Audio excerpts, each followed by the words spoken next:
Case ऐसे sentences आप daily life में यूज करते हो, जैसे वह मुझे पढ़ने देता है, मेरा बेटा मुझे कल सोने दिया, वह मुझे जाने देगी, आपको उसे बोलने देना चाहिए था, मैं तुझे खेलने नहीं दूंगी।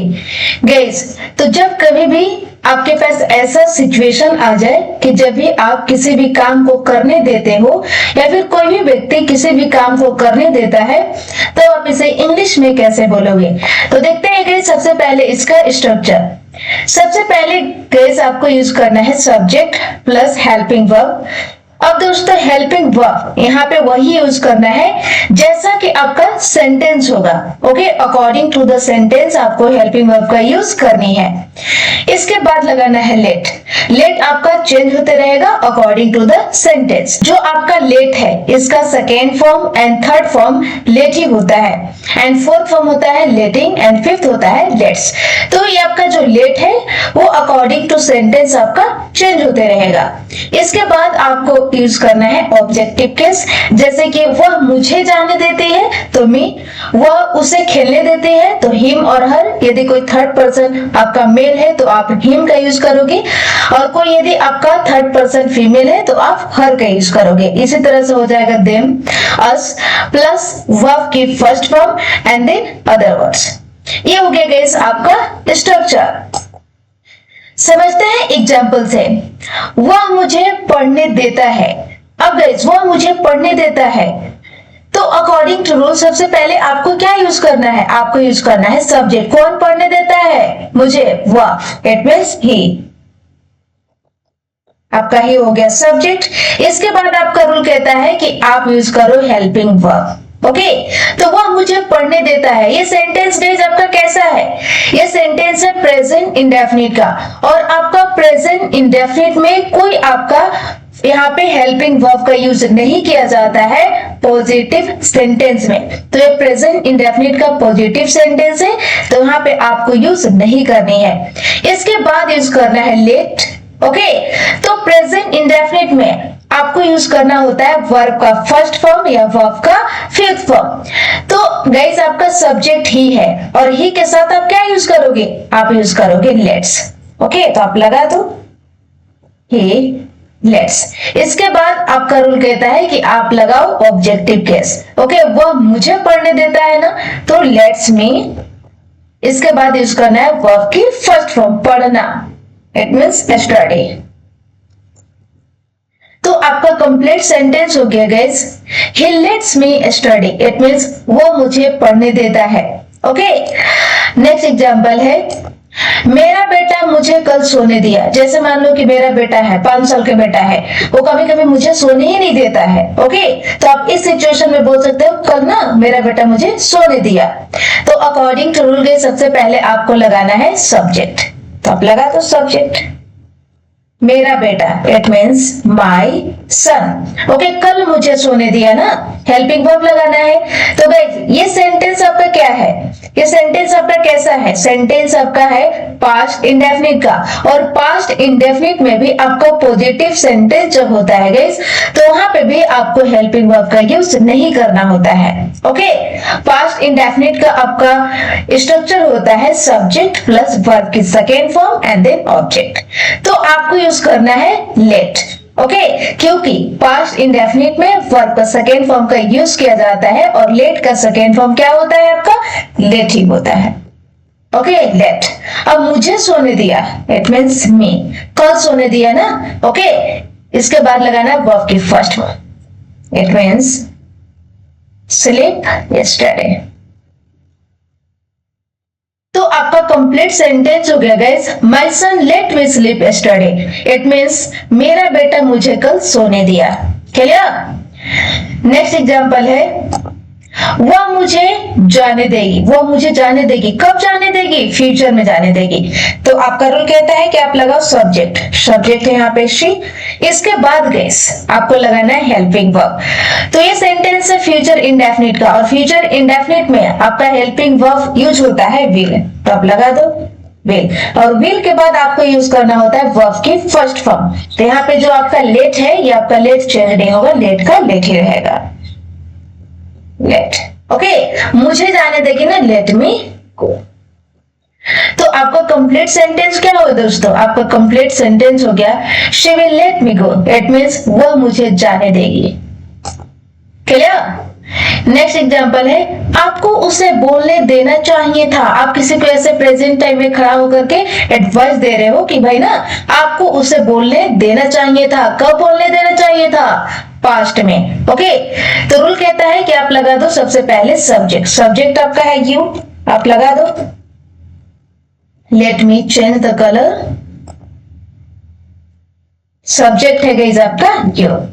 इसके बाद लगाना है हेल्पिंग वर्ब। तो यहाँ पे जो एडवाइस आप किसी के देते हो पास्ट के लिए, तो शुड हैव का यूज होता है, शुड हैव। और जो आपका एक्शन होता है वर्ब का थर्ड फॉर्म होता है। तो आपका लेट है, तो लेट का थर्ड फॉर्म क्या होता है? आपका लेट ही होता है, लेट। ओके, उसे, it means him.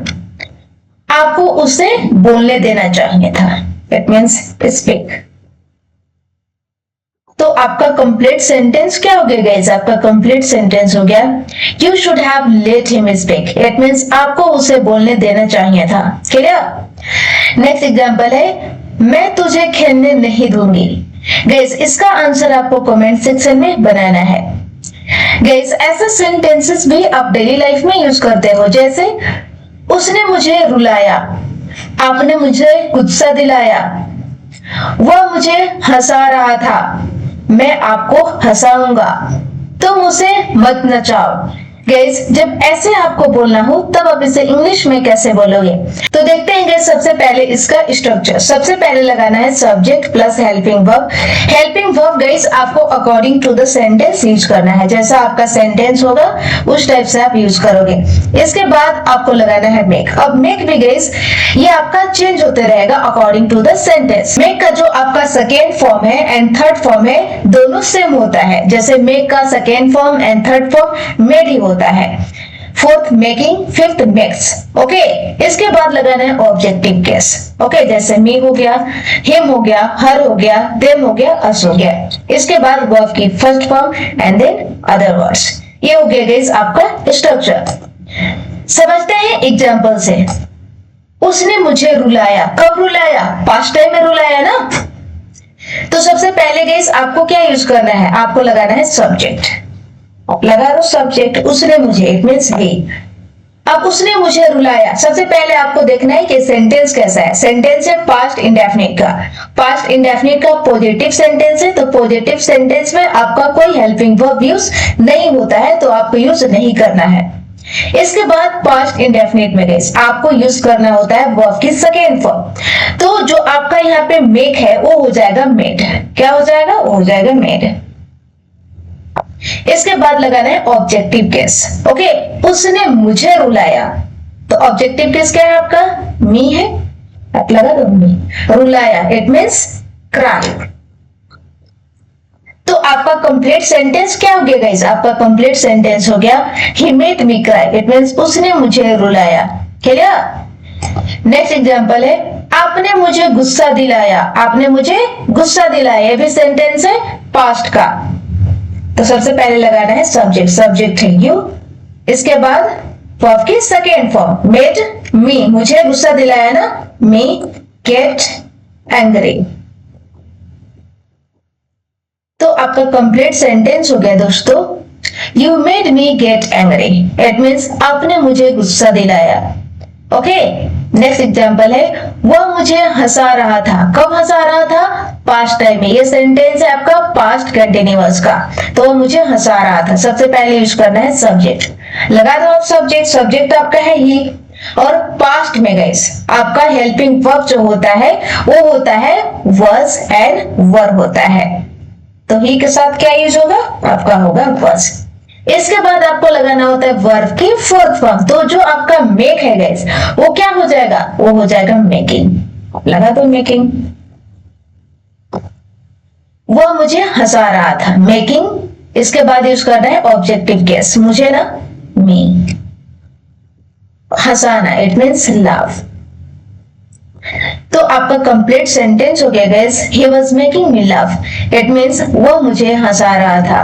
Clear. Next example है, मैं आपको हंसाऊंगा। कब हंसाऊंगा? फ्यूचर में। तो सबसे पहले आपका रूल कहता है कि आप यूज करो सब्जेक्ट। सब्जेक्ट आपका है आई, फिर लगाना है हेल्पिंग वर्ब। हेल्पिंग वर्ब है दोस्तों, आपको लगाना फ्यूचर इंडेफिनिट में विल, प्लस यूज करना होता है वर्ब का फर्स्ट फॉर्म। तो मेक का आपका हो जाएगा मेक ही, मेक आपको यू। अब मैं आपको हंसाऊंगा ना, इट मींस लाफ। तो आपका कंप्लीट सेंटेंस हो गया दोस्तों, I will make you laugh. It means मैं आपको हंसाऊंगा। नेक्स्ट एग्जांपल है, तुम उसे मत नचाओ। गाइस इसका आंसर आपको कमेंट सेक्शन में बनानी है। गाइस ऐसे सेंटेंसेस भी आप डेली लाइफ में यूज करते हो, जैसे कभी कभी वो यहाँ आती है, कभी कभी मैं उससे मिलता हूँ, कभी कभी वो आपके बारे में सोचती है, कभी कभी मैं वहां जाता हूँ, कभी कभी वो खाना बनाती है। गाइस कभी कभी, जब आप किसी काम को कभी कभी करते हो तब आप इसे इंग्लिश में कैसे बोलोगे? तो देखते हैं गाइस, सबसे पहले इसका स्ट्रक्चर। सबसे पहले लगाना है समटाइम्स। समटाइम्स का मतलब है कभी कभी। इसके बाद यूज करना है सेंटेंस। जैसा आपका सेंटेंस होगा उस टाइप से आपको यूज करनी है। एग्जाम्पल है, कभी कभी वो यहाँ आती है। तो अकॉर्डिंग टू रूल गाइस सबसे पहले आपको यूज करना है समटाइम्स। तो आप लगा दो समटाइम्स, समटाइम्स। इसके बाद यूज करना है सेंटेंस। सेंटेंस है वो यहाँ आती है। ये सेंटेंस है प्रेजेंट इंडेफिनिट का, पॉजिटिव का। ओके, तो वो यहाँ आती है, it means she comes here. तो आपका कंप्लीट सेंटेंस हो गया दोस्तों, sometimes she comes here. It means कभी कभी वो यहाँ आती है। नेक्स्ट एग्जांपल है, कभी कभी मैं उससे मिलता हूँ, कभी कभी मैं उससे मिलता हूँ। It means sometimes I meet him। तो आपका कंप्लीट सेंटेंस हो गया दोस्तों, sometimes I meet him। That means कभी कभी मैं उससे मिलता हूँ। नेक्स्ट एग्जांपल है, कभी कभी वह आपके बारे में सोचती है, कभी कभी सोचती है। It means sometimes वो आपके बारे में सोचती है। It means she thinks about you। तो आपका कंप्लीट सेंटेंस हो गया guys, sometimes she thinks about you. It means कभी कभी वो आपके बारे में सोचती है। क्लियर। नेक्स्ट एग्जांपल है, कभी कभी मैं वहां जाता हूं, कभी कभी मैं वहां जाता हूं। It means sometimes I go there. तो आपका कंप्लीट सेंटेंस हो गया दोस्तों, sometimes I go there. It means कभी कभी मैं वहां जाता हूँ। नेक्स्ट एग्जांपल है, कभी कभी वो खाना बनाती है। गाइस इसका आंसर आपको कमेंट सेक्शन में बनाना है। तो बस गाइस आज के लिए इतना ही, मिलते हैं नेक्स्ट वीडियो में। आई होप आपको वीडियो पसंद आया होगा, तो आप कमेंट सेक्शन में अपना फीडबैक जरूर दें। Thank you.